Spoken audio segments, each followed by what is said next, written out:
Hello aspirants, myself Said Rasul, Faculty of History. We at Ekam IS Academy have been doing the respective videos for UPSC and other state public service commissions.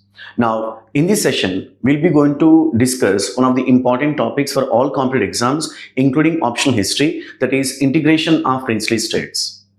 In fact, when I say integration of princely states, it was in 1947. The entire British India divided into two halves, that is independent Pakistan and independent India. So Pakistan was given independence on 14th August 1947. When it comes to India has got independence on 15th August 1947. Right? So when India was given independence in 1947, now when it comes to princely states, so there were 563 princely states and దాదాపు 563 ఈ స్వదేశీ సంస్థానాలు అంటారు, right?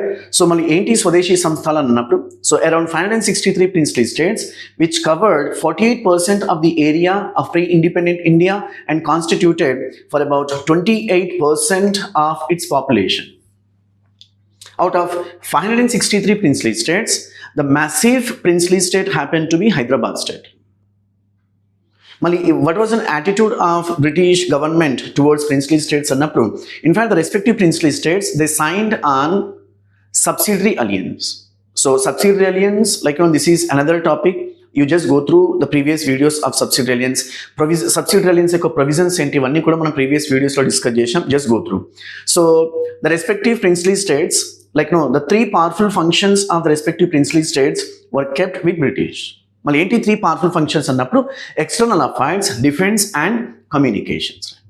And the remaining nominal powers were enjoyed by princely states. Now, with this background, as I was telling, around 563 princely states. Out of 563 princely states, we have the respective princely states. Few accepted the power of what we call English, and the remaining princely states never accepted the power of English.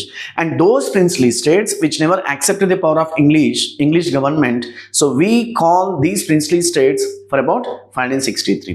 Now, so in princely states kanukulanga, when British India divided into two halves, that is independent India and independent Pakistan, there are few committees and commissions that were in favor of princely states. In favor of princely states annappudu, when British India is going to divide, that is independent Pakistan and independent India, what would be the fate of these princely states? What would be the fate of princely states annappudu, mali princely states Pakistan lo kalavala lekapothe independent India lo kalavala ane dani meeda ekabhiprayam ledu.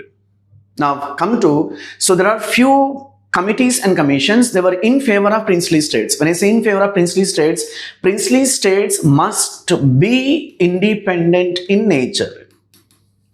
They shall not join either Pakistan nor independent India. In favor of princely states, this is one of the areas for prelims exam, that is Cripps mission of 1942, Sir Stafford Cripps mission of 1942 antam. Attlee's statement in the month of February 1946. In fact, after Second World War, we found change of government in England. Winston Churchill government was replaced by Clement Attlee's government, and he also made a statement in favor of what we call princely states and Cabinet Mission Plan of 1946. Cabinet Mission Plan of 1946, including Mountbatten Plan, otherwise called as Partition Plan of June 1947. So what I'm trying to tell you, right from the beginning, British government had a benevolent attitude princely states, even when the respective British India divided into two halves. Now the actual story starts. What was an attitude of Congress party after independence? So 15th August 1947, India was given independence. According to one source, out of 563 princely states, 13 princely states joined Pakistan because they were geographically located in Pakistan. The remaining princely states had to join India. When I say, what is an attitude of Congress party towards princely states? Congress party or the independent, infant government made it clear that, so no princely state is going to be allowed for independent. Further, Congress party came up with a strategy called carrot and stick policy. Double prong strategy అంటాం, లేకుంటే ద్విముఖ వ్యూహము అంటాం. మళ్ళీ ఏంటి ద్విముఖ వ్యూహము అన్నప్పుడు carrot అన్నప్పుడు the heavy persons, the princely states were promised to give XYZ privileges. So compensation ఇస్తాం, నష్టపరిహారం ఇస్తామని చెప్పారు. ఎవరైతే heads of the princely states ఉంటారో, the one who accepts the proposal of Indian government, they would be given good position in Indian government. So there are so many privileges are offered. The second one, if someone what we call say opposes the proposal of government of India, they'll be going to have harsh policy kind of. దీన్ని మనం చాలా పాష్ ఏమంటామంటే carrot and stick policy అంటాం. Now, by hook or by crook, 1947, December 1947, except 4 princely states, remaining princely states joined with Indian Union. Mali enti are 4 princely states annappudu, one among them was Kashmir, one among them was Junagadh, one among them was what we call say even Travancore, followed by Hyderabad. So Kashmir, Junagadh, Travancore and Hyderabad. So we're not here to discuss Kashmir, Junagadh, no, so Travancore, but here Hyderabad. Because September 17th, one of the hyped events in the history of Hyderabad state, even today, that is we have 2 opinions among the scholars as far as September 17th is concerned. So before we get the details of 2 opinions, what exactly Hyderabad state. As far as Hyderabad state is concerned, strictly speaking, it was in 1724, having understood the inefficiency of later Mughals. After the death of Aurangzeb, we found weak successors. Adi Bahadur Shah the first gavachu, Jahandar Shah gavachu, Farooq Siyar gavachu, Muhammad Shah gavachu. So having understood the inefficiency of later Mughals, one of the governors of Deccan by name Nizam ul Mulk declared himself as independent in 1724 with Aurangabad as his capital. And whatever the kingdom which he founded in 1724, the same kingdom was ruled by his successors. We call these these rulers as Asaf Jahi dynasty antam, Asaf Jahi vamsham antam.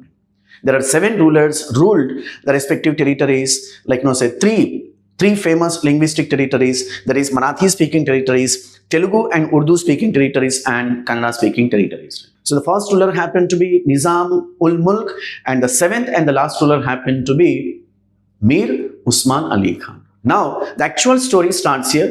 So what was an attitude of Mir Usman Ali Khan, the last ruler of Hyderabad state? The gentleman ruled Hyderabad state from 1911 to 1948. What was an attitude of say Mir Usman Ali Khan? Mir Usman Ali Khan, like other what we call princely heads, he also determined to remain himself as independent ruler. Neither he wanted to join Pakistan nor he wanted to join with Indian Union. But Indian government forced the gentleman to sign on standstill agreement antam. యథాస్థితి ఒప్పందం అంటాం తెలుగులో. అంటే ఏంటి, మీరు అక్కడ కలవకూడదు ఇక్కడ కలవకూడదు, maintain status.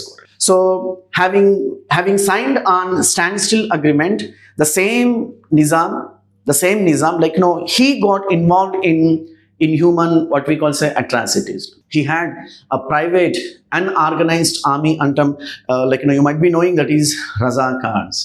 Razakars committed massive atrocities towards Razakars committed massive atrocities towards say non-Muslims. In fact, many Muslims also got killed. Those who raised their voice against unjust rule of Nizam and all that.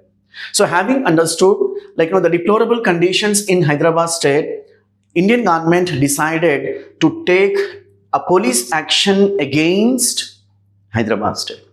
Further, the same Indian government, independent Indian government under the guidance of Nehru, followed double-pronged strategy antam, dvimukha vyuham antam telugulo. Malenti double-pronged strategy annappudu, that is popular pressure and police action.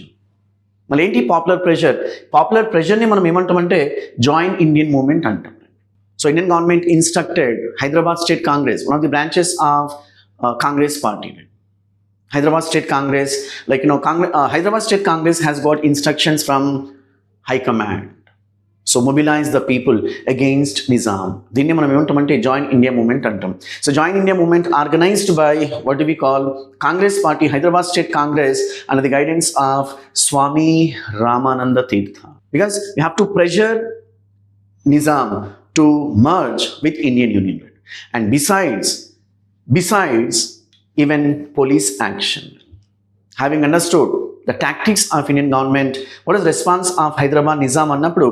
The contemporary sources tell us Hyderabad Nizam approached Pakistan. At the same time, he also made all sorts of arrangements like to prepare war and other activities and all. So there was no option left with Indian government except attacking on Hyderabad state. When I say attacking on Hyderabad state was besieged by Indian forces. దీన్ని మనం ఏమంటామంటే Operation Polo అంటాం. Operation Polo, which took place on 13th September 1948 to 17th September 1948. So this is how say Hyderabad state became part and parcel of Indian Union. Now the actual story starts here. So there was a two opinion. In fact, even today we carry two opinions amongst the scholars, at the same time amongst the different sections of society. Mali enti two opinions annappudu. So whatever the event which took place on 17th September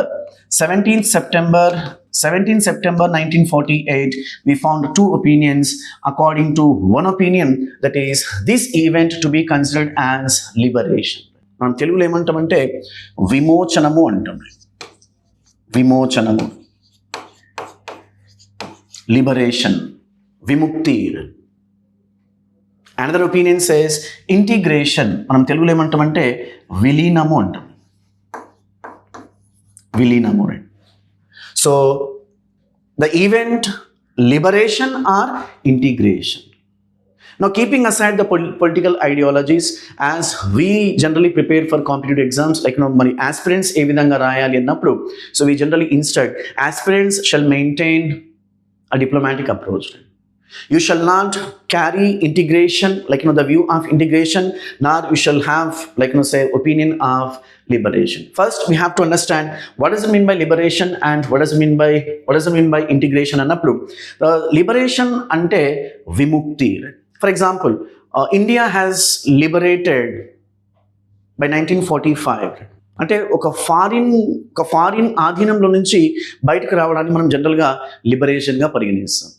We generally discuss in history, that is Chandragupta Maurya happened to be the first liberator in India because he liberated northwestern Indian territories from Greeks. అంటే విదేశీ పాలనలో ఉన్నటువంటి భూభాగాన్ని ఎవరైతే అంటే స్వాతంత్రం సాధించి తీసుకుంటారో అలాంటి ఈవెంట్ మనము లిబరేషన్గా పరిగణించాలి అనేది ఒక అభిప్రాయం. Now come to integration. మరి ఏంటి ఇంటిగ్రేషన్ అన్నప్పుడు how the respective princely states 563 అన్నప్పుడు keeping aside these 13 princely states which joined Pakistan, the remaining princely states joined Indian Union. After the same towards Hyderabad also got what we call merged with Indian Union అనేది ఈ opinion. So the event which took place on 17 September 1948 be liberation or integration అనేది one of the debatable topics అంటాం. So what's your opinion? Please do what we call write on comment section. Thank you.